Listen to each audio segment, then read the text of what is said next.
Assalamualaikum warahmatullahi wabarakatuh.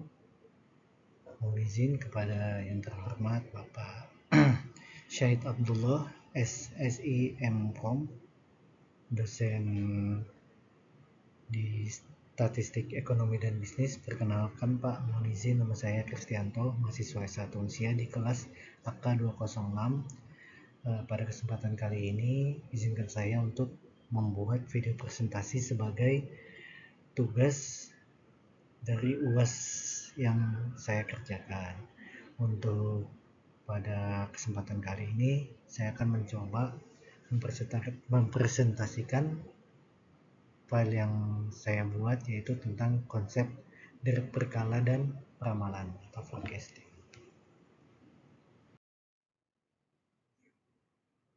Dalam lingkungan bisnis dan ekonomi yang semakin kompetitif dan dinamis, data historis menjadi aset penting yang dapat digunakan untuk merumuskan strategi dan kebijakan jangka pendek maupun jangka panjang. Informasi yang bersumber dari data tersebut tidak hanya mencerminkan kondisi masa lalu, tetapi juga menjadi dasar dalam memperkirakan kejadian atau tren yang akan terjadi di masa depan. Salah satu pendekatan yang banyak digunakan dalam analisis data kuantitatif adalah derek berkala atau time series. Di pertama kita akan coba membahas apa itu derek berkala dan apa itu peramalan. Derek berkala merupakan serangkaian data yang dikumpulkan dan dicatat secara periodik. Derek ini mencerminkan pola yang dapat dianalisis untuk memahami fluktuasi atau tren atau siklus musiman serta gangguan acak yang terjadi dari waktu ke waktu. Pentingnya analisis derek berkala terletak pada kemampuannya untuk menjelaskan perilaku data masa lalu dan memperkirakan nilai-nilai di masa depan melalui metode peramalan. Peramalan atau forecasting ini adalah proses yang memungkinkan perusahaan atau lembaga untuk mengantisipasi perubahan yang akan terjadi sehingga dapat mengoptimalkan pengambilan keputusan, mengurangi risiko, dan meningkatkan efisiensi operasional. Derek berkala sendiri adalah urutan data yang dicatat secara berkala dalam interval waktu yang tetap, misalnya harian, bulanan, atau tahunan. Contoh umum dari derek berkala dalam ekonomi dan bisnis adalah data penjualan, inflasi, kurs valuta asing, dan indeks harga saham. Jadi setidaknya ada 4 komponen dalam derek berkala. Yang pertama ada tren, itu pola jangka panjang yang menggambarkan arah umum data dari waktu ke waktu. Yang kedua, di komponen derek berkala itu ada seasonal atau musiman. Di musiman itu adalah pola yang berulang secara sistematis dalam periode waktu tertentu, misalnya bulanan atau kuartalan atau triwulanan. Ada juga komponen yang bernama cyclical atau siklus. Di siklus itu fluktuasi jangka panjang yang berkaitan dengan siklus ekonomi. Biasanya berlangsung lebih dari 1 tahun. Ada juga komponen yang irregular atau acak. Yang acak ini merupakan variasi tak terduga yang tidak termasuk dalam ketiga komponen sebelumnya.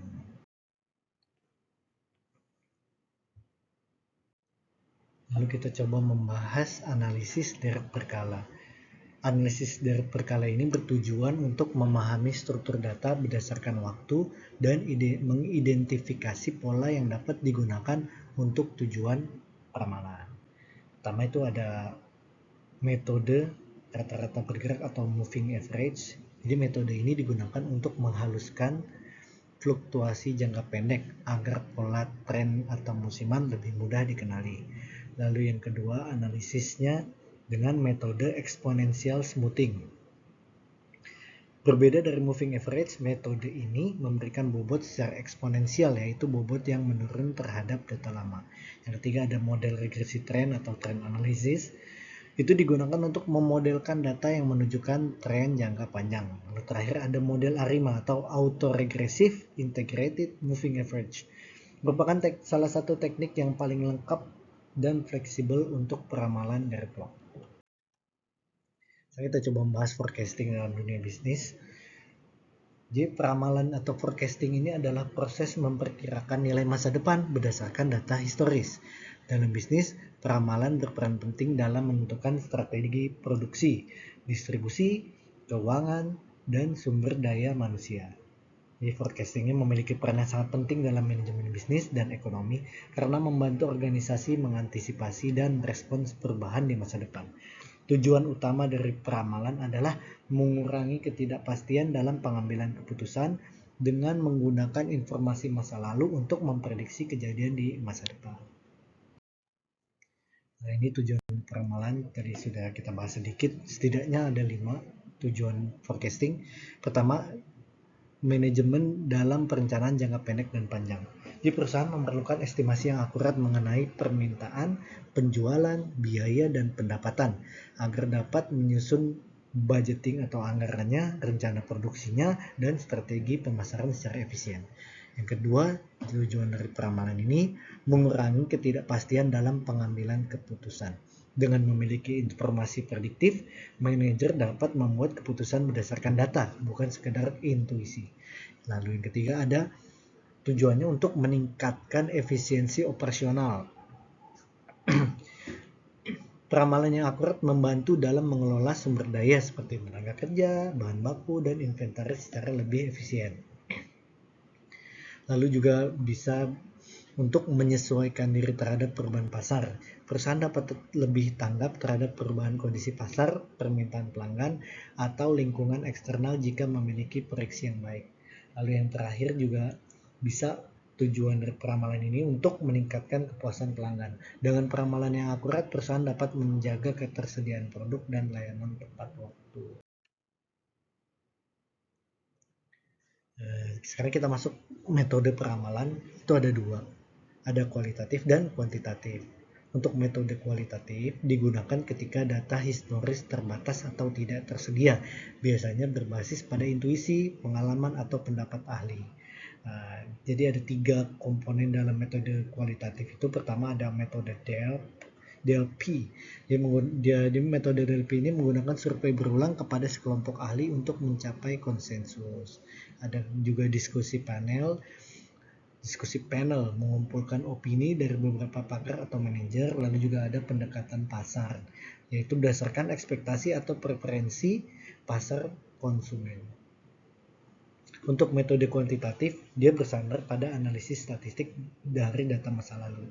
Pertama tuh ada 2 jenisnya, yaitu peramalan dari waktu, time series forecasting, cocok jika hubungan masa depan tergantung pada data masa lalu. Contohnya itu di metode tadi ada moving average, exponential smoothing, atau ARIMA. Lalu juga ada peramalan casual atau casual forecasting. Dia menggunakan variabel bebas independen untuk memprediksi variabel terkait. Contohnya model regresi linear, misalnya hubungan antara harga dan permintaan. Lalu juga ada model ekonometrik yang kompleks. Nah, ini kita coba masuk ke proses peramalan.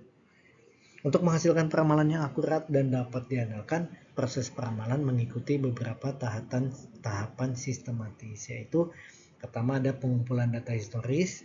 Data harus dikumpulkan dalam interval waktu yang seragam, misalkan harian, mingguan, atau bulanan, dan dalam periode yang cukup panjang, agar pola-pola tren, musiman, dan siklus dapat dikenali dan diidentifikasi.